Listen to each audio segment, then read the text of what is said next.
My name is Jennifer Muldowney, and I'm fascinated with funerals. And this is what I wear every single day. Absolutely not. My nickname is the Glam Reaper, aptly called for my innate interest in the funeral business. But unlike that Grim Reaper cloak, I like to bring love and light, and laughter sometimes, to the death business. Today I want to share with you a story that I've not typically shared when interviewed. Rewind about 8 years ago. I'd just come home from the holiday of a lifetime in Cuba to bad news. She'd had a stroke. Several, actually. Me and my family had big decisions to make. A decision between life and death. Me and my mum took her to the hospital, clinging on to her for dear life. She even had a little bit of food stuck to her nose. She was so innocent, so vulnerable.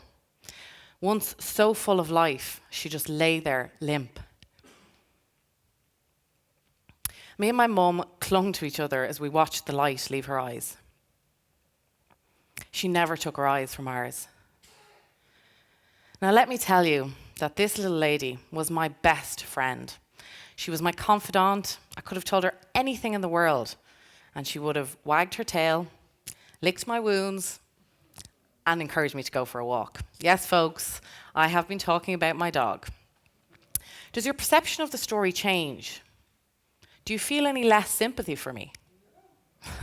Thank you. Some of you probably not you, but some of you probably even said, oh, for God's sake, it's just a dog, get over it. And I get it, I do. But for me, at that time, she was my whole world. She was 16. She'd been with me through childhood, the terrible teens when you think the whole world is against you, all the way through to adulthood. In interviews, I've always refrained from comparison between the loss of a human and the loss of a dog. So I buried my grief. And I'm not alone. Recently, I've been speaking to a few people who've also suffered with that grief judgment. People who lost uncles who were like dads, cousins who were like brothers, who felt pained that they couldn't actually fully express their grief for fear of judgment. Grief is uncomfortable enough without that added weight of protecting ourselves from our friends, judgment from our family members, colleagues, and even strangers. I know, from Twitter. But it shouldn't be like this. Who are any of us to judge anybody who is grieving? At the end of the day, loss is loss. And grief is so, so personal. A set of twins who lose their mother are not going to grieve the same. Grief is as unique as our DNA, our heartbeat, our fingerprint.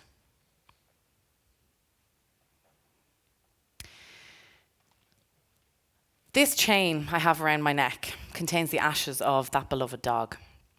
And I designed the jewellery when I suffered yet more grief judgment at the loss of my grandmother. She'd given me a miraculous medal, which is a holy medal for anybody who doesn't know, as most Irish grandmothers do, to keep me whole and keep me pure. And so when I lost her, I wore it as my way to feel close to her. But soon I was a Holy Joe and the Virgin Mary, and I was young, so much so I took it off. So I created this jewellery as a way not to broadcast, hey, I've got my dog's ashes hanging around my neck. I don't think anybody wants that.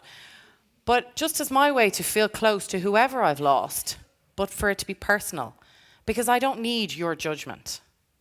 If I lost my mother and you lost your mother, would we grieve the same? Absolutely not, because my mother is awesome. But seriously, we're completely different people. I don't know what it's like to wake up with your grief. I don't know what it's like to go to bed with it at night. I don't know what it's like to live every single day.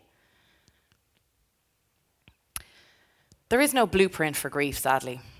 I've yet to meet two people who've ever grieved exactly the same. So today, I'm asking you, today, tonight, tomorrow, next week, let's just all go a little bit easier on each other and just stop judging each other. Thank you very much.